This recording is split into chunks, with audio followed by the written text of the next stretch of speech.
asunto polémico de bajar a Pancho Villa del pedestal de la oficina principal del gobernador, que duró muchos años. Hay una sala de gobernadores que la mayor parte de los cuadros fueron pintados por Soto, hijo de Sotomayor. Los Sotomanes, fue Prieto, mi amiga. Sí, fundador de la Universidad de Chihuahua, gobernador del estado. Sí, efectivamente. Y dicen que en 2 días terminó ese cuadro muy bonito, pinta muy bien Soto. Muy bueno, se ha dedicado toda su vida a eso.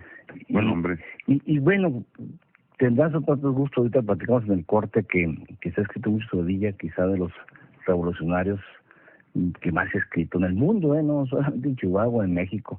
Ahorita platicamos cuál es el mejor libro, es como la cultura, o cuál es el mejor artista, cuál es es muy... No hay comparación. Y ahorita Paco Ignacio Taibo, o bien Freire y Katz, que para mí son los mejores, los libros más completos sobre la historia de Villa, pero viene, Víctor Ceja Reyes, viene Silvestre Terrazas, infinidad de libros atrás.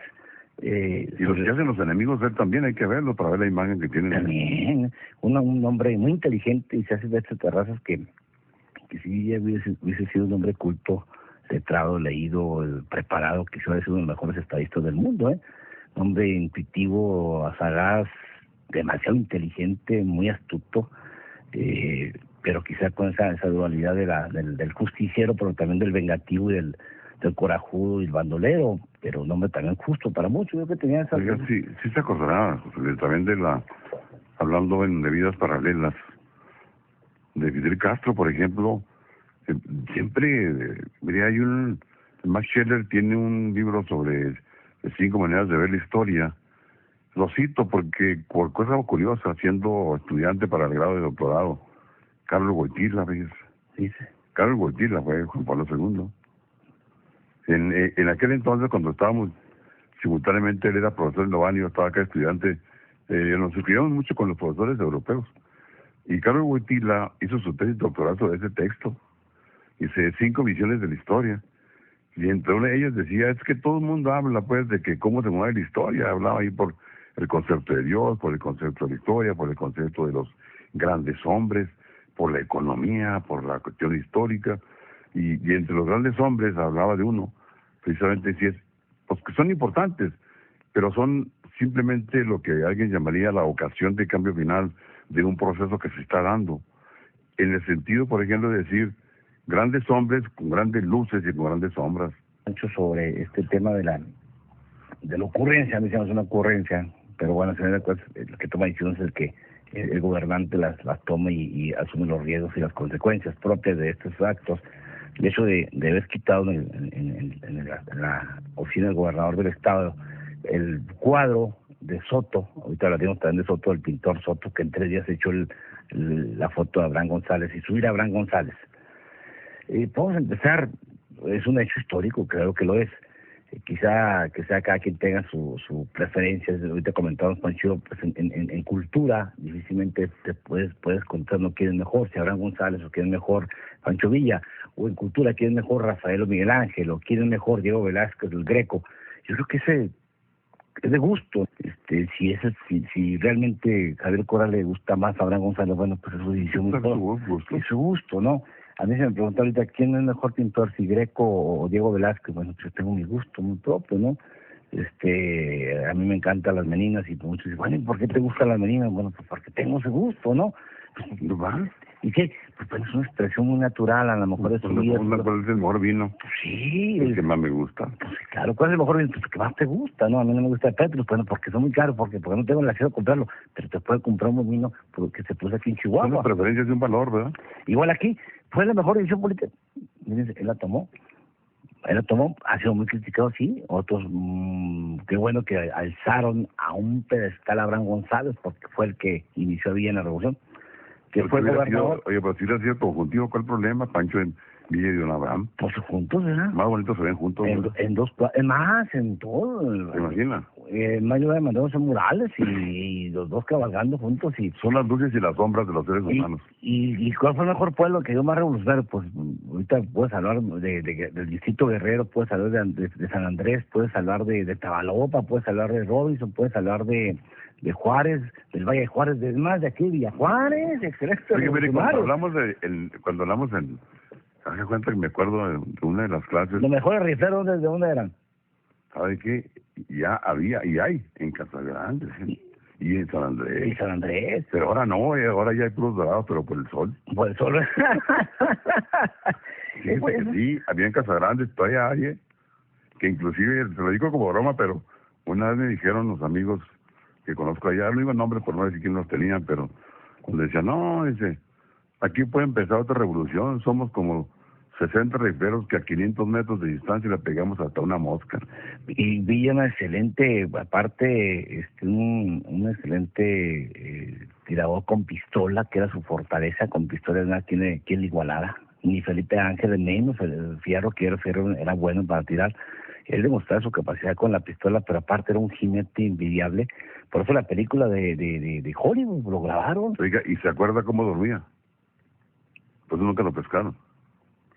Pancho Villa dormía en el caballo que traía el famoso... Tipo Apache, como los Apaches. Sí, pero aparte de eso, se amarraba en un pie a la cabeza de la silla del caballo. Nunca dormía más que a un lado del caballo, y cuando el caballo notaba ruidos, con el jalón que hacía lo despertaba y salía. No averiguaba, simplemente dormía y se escapaba. Nunca dormía solo. El alimento nunca lo probaba. De la técnica de la guerrilla, fíjese. Antes. Era un experto en guerrilla. Efectivamente, pegaba y corría. Nunca sé dónde estaba. Esa anécdota me la platicó uno de los Carvajal de mis tíos, que anduvo con ellos. Ahora, darle lugar a Chihuahua como el inicio de la cuna de la revolución, que también Javier Correa se la quiere dar, pues va a ser una polémica, no sé hasta dónde puede llegar esto. Siempre que inicia un recordatorio, dice, ahora Chihuahua fue parado, pues a lo mejor se adelantaron un poquito, no se pusieron de acuerdo a la fecha, y ahí pero también en Puebla se adelantaron, y en San Andrés, y no se pusieron de acuerdo. A lo mejor hubo algo ahí, Toribio Ortega, otro, a lo mejor pero hizo más que Abraham González, quién sabe, Martín López y otros tantos, ¿no? Mire, cuando preguntamos esto en una clase de filosofía de la historia, uno dice, bueno, ¿qué es lo más importante? ¿El hecho mismo que se dio? No, sino hay que revisar las condiciones anteriores que se dieron para que ese suceso se manifestara. Entonces, lo más importante es la explicación anterior, por ejemplo, que ya había condiciones reales de injusticia, de esclavismo, de descontento, que ya estaban acumuladas. Entonces, estaban acumuladas en toda la República. Entonces, en realidad, lo que se llama, ¿cuál fue la chispa que causó la mecha? ¿Verdad? O sea, lo que se llama, ¿cuál fue la ocasión del cambio final? Que se llama la coyuntura donde el hecho explota. No era más importante eso, sino que las condiciones que ya sabemos, ya hay mucha explicación de cómo está el panorama en el mundo de las condiciones de la revolución. Y Villa, que fue un hombre odiado por los caciques, completamente los terrazos de Chihuahua. Pues mire, esa historia, hoy quizás hay un antídoto o un fantasma que anda en el Palacio de Gobierno. Muchas cosas pueden pasar, Pancho. Mire, ahí le va otra, acuérdese de Luis González y González. Sí. Que cuando dicen, no, es que la mosca que vino por allá voló por la izquierda, sí, y la coyuntura económica que embarcó el territorio de la universalidad de la ley, entonces se cayó el suceso. No, hombre, no. Es tan sencillo. Luis González y González desde Microhistoria, cuando dice, hombre, las cosas pasan en los pueblos y está en el centro histórico, dice, ahí donde está la catedral y el palacio municipal. Y aparte de eso está el cacique y un profesor. Y Villa, ¿cuándo apeló para tomar catedral? Pues era su punto de partida. No, fuera reales, no. Sí, nada, sí. Que ahí era la que se llama la microhistoria. Las tomaban las decisiones en corto. Mire, ahí le va la... Por eso la fama de Villa, cuando tomó Juárez, tomó Torreón, tomó Chihuahua, lugares protegidos, altamente protegidos por el ejército, su fama corrió a todo el mundo. O sea, por eso fue más famoso que Abraham González. Incluso cuando revisamos, o en otra ocasión revisaremos cuando lo que pasó con con la independencia, algo muy semejante, un detallito que no se imagina usted qué fue lo que hizo. Que llegó al Palacio de Gobierno, sentó en la silla presidencial, que fue a Jalisco, ciudad, y es otra historia donde perdió, pero hay tantas cosas. Entonces lo voy a comentar lo que cuenta Ibarbengotia en la parte histórica. Dice, cuando llega Allende, muchacho, pues soldado, y venía con ganas de andar de vago. Entonces llega con don Miguel y le dice, ¿usted conoce aquí toda la gente? Sí, yo la conozco. Y le dice, pues, allá vaya a un lugar, ahí hay una chica, ahí toca la puerta. Entonces Tocó la puerta, no, señor, aquí no es lo que usted piensa, lo corrieron. Parache, ¿cómo no? Y fue don Miguel, le tocó, dijo, y a ver como si era fácil, aquí no van a atender, y se fue. Pero mire, don Miguel, un domingo en la misa, un hecho, estaba doña Josefa en la puerta, como los pueblos, acaban de salir de la misa, y entonces, cuando se saludaban, decían, oye, nos vemos a las 8 de la noche en la casa de doña Josefa, ¿eh? O sea, como cuando usted invita a una fiesta, nos echamos una cheve en la casa de Pedro, ¿eh? Y le dicen corto a las gentes, y cuando de repente vienen dos juntos, y no le puede decir a los dos porque el otro no es invitado, y no le dice, y el otro se siente. No me dijo a Miguel que íbamos a ir, porque iba con otro que era dedo. Entonces, ese señor que lo invitó fue el que denunció a entonces a los políticos que se iban a juntar con don Miguel, y por eso se aceleró. Fíjense, por ese detalle tan sencillo, se aceleró el acta en lo que es el grito de independencia. En el caso de Villa, mire, la voy a platicar yo, magistral de Durango. John Reed se hospedó en la casa de mi abuelo. Mi abuelo lo cuidaba y le daba comida porque era de los pocos que hablaba inglés en el pueblo.